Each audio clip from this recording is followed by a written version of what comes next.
To be honest, everything you need these days is literally available in the palm of your hand. So, whoop, they shatter my laptop.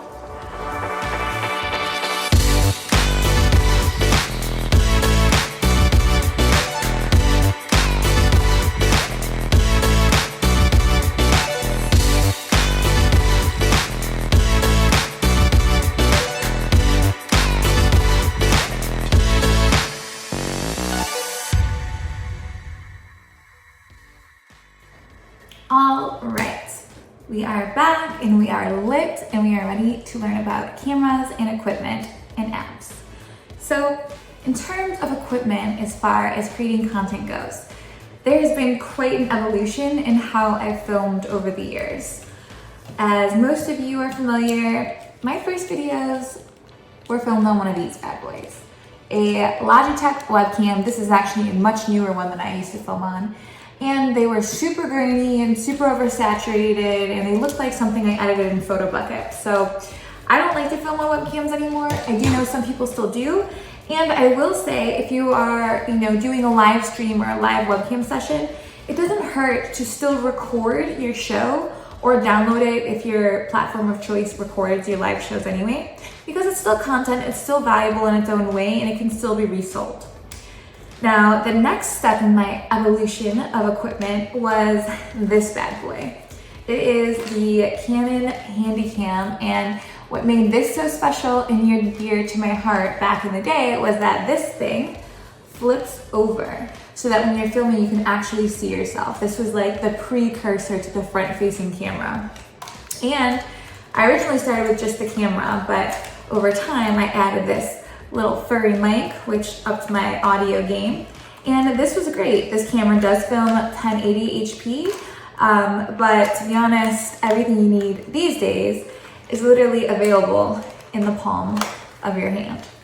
So what I film with now, and what I'm sure a lot of you watching film with, is a simple iPhone. My iPhone obviously doesn't fit this case, it's so strange. This is actually the Networthy case. I'm doing it for the views. You can cop this over at shopnetworthy.com. But when I film on my iPhone, there's a bunch of tips and tricks and little sneaky things I do on here that make my filming look more aesthetic and more cinematic. So I'm gonna go over those here with you so that you can achieve the same thing. A lot of the tactics I'm using, because I am an iPhone Apple girl and I'm iPhone friendly, although Apple, you really need to get over the porn thing. I prefer this method. I'm a Mac user. Everything works really cohesively for me. So my suggestion is, if you are not an Apple user and you are maybe an Android user or something else, that you look for similar features on your own device, because I'm sure they're out there. And if not, I'm sure there's an app that would make it capable of doing a very similar thing. So let's dive into the iPhone and show you what settings to play with, and then also what apps can enhance your cinematic filming experience. Okay, so now we are at my phone view. So two settings that I think are really important that you should have on your phone. You can find those here under Settings, and then scroll down to Camera, which is right here. Select Camera, and then go to your Record Video setting. Record video should be in 4K at 60 frames per second if you have the storage and memory on your device to allow for it. The other one to turn on is Grid. Grid means that you have grid lines over your video while you're filming to understand if you are aligned evenly or where you're at in the frame of your video. So let me show you what Grid will look like. So you can see that there are a few little grid lines here crossing the frame of the video. So this is going to let you know if you're centered to the frame, if your video is even, what you should adjust, etc. So now that we're gonna move past the settings and into an app that I think will really up your filming game, I'm gonna have to film a quick video so that we have something to work with. So give me this bad boy. Yoink. Now we have a video to play with. The app that I wanna show you is actually called Clear Video. It looks like this, and it is available in the App Store. Okay, so Clear Video There is Facetune video, but I'm not really a fan of that one anymore. I prefer this one. Oh, it's not gonna tell me because I already own it.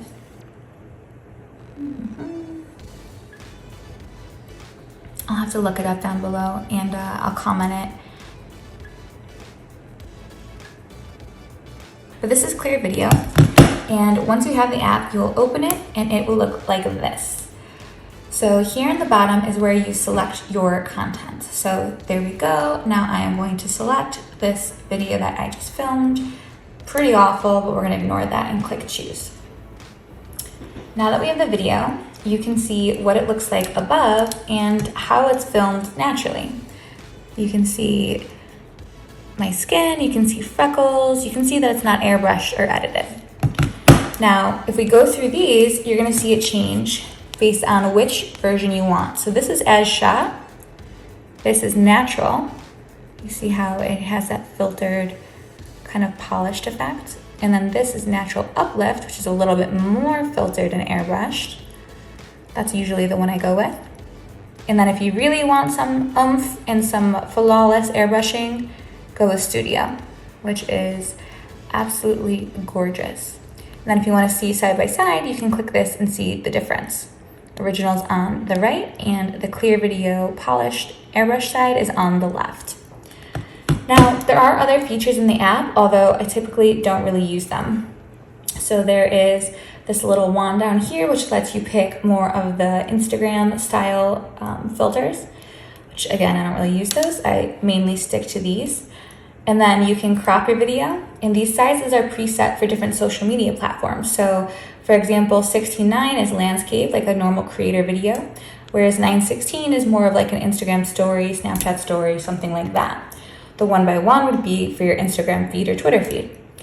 Another thing you can do is you can adjust certain aspects of the edit. So you can adjust the brightness, the contrast, the highlight, saturation, exposure, temperature, the haze, X and Y blur, even vignette.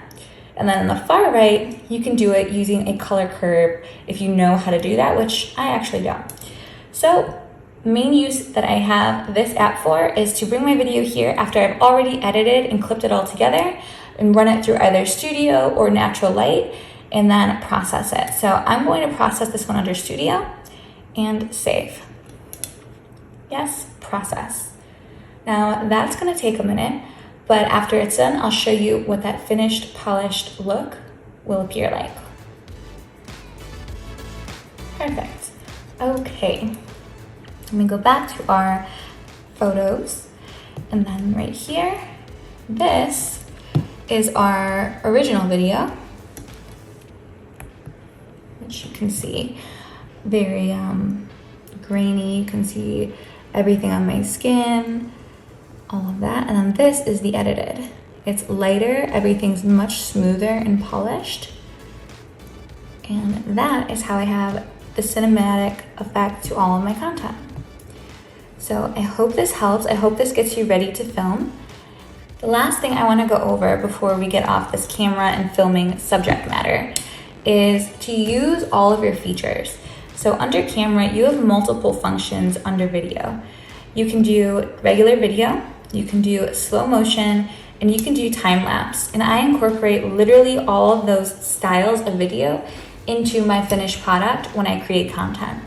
Taking some slow motion video of something can really add a very aesthetic look to your content. It doesn't take much and it does it practically by itself. Like, look how beautiful just that as B-roll in the middle of content could appear. It's super simple and it's really easy, especially if you're creating content not only within adults, but within YouTube or podcast or the mainstream creator space as well. All right, so hopefully you feel confident now filming from the palm of your hands using your iPhone or smart device. I really feel that using an iPhone or smart device will help maintain performer consistency of putting out content, because let's face it, if you had to break down and set up some huge camera rig, it's really gonna slow you down on how much content you can produce and put out. Now, although we only went over a few settings on iPhone, and I'm sure they're applicable to Android as well, we didn't exactly get into the nitty-gritty of how to edit video itself, because I think that's gonna need an entire course alone. But one thing I will suggest is if you're just starting out and needing a quick fix that's simple to understand for editing, download the InShot app. It's really easy to edit content, and I also go over this on SWceo.com. So once you've set up your settings, self-filmed some content, clipped it together on InShot, obviously you run it through Clear Video, the app I showed you, to polish your content. Now you have a beautiful finished product that is ready to be distributed. Now, we've only left one thing out that we didn't really get into, which is, what are you gonna film? So in the next video, I'm going to go over content types versus storylines, how they go together, and why it's important to consider both when filming content. So if you're ready to get into that, head over there and I'll meet you.